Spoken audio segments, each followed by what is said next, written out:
London science magazine, The Cube, published a study that said curiosity actually produces a dopamine hit. And you think about all the ways that we can get a dopamine hit that goes straight, reward is it's the pleasure principle. We feel good. We can do it in positive ways and negative ways. The negative ways, drugs, alcohol, any kind of addiction. The positive ways, exercise, but exercise, it takes physical work and people fall off exercise programs, but it's a reliably good producer of dopamine hits. Curiosity doesn't even take physical effort. It simply means being interested and deciding to learn more. And it's a late blooming attribute, but you've got to feed it. Kids have it. And when I say late blooming attribute, in many cases you have to rediscover it and know how valuable it is, that it's okay to follow your curiosity, because the school system and the obsession we have with early achievement has asked us to trade our natural curiosity for focus. Lifelong learning is hugely important. Number one, if we take care of ourselves, we're going to live longer. Now that's a big caveat, because we've seen the longevity studies and longevity in the US is flattened over the last couple years.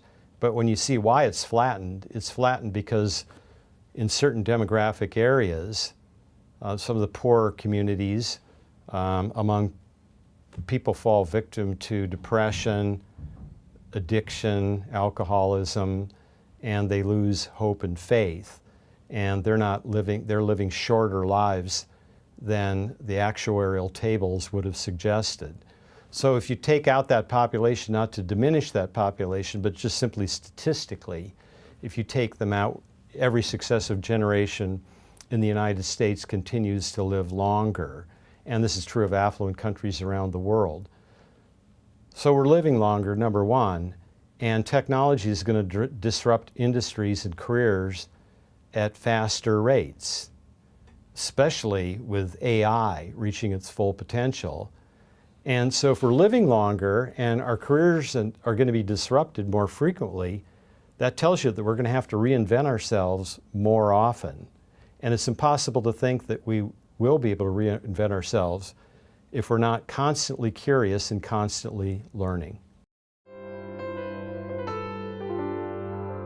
What have I learned recently? Well, doing this book, Late Bloomers, was a different kind of a book for me, because I've done business books and I speak frequently on this topic of the intersection of technology and its role in disrupting business and how that will play out, and which businesses will get disrupted first, and how you build a disruption-proof kind of a company. What does that look like?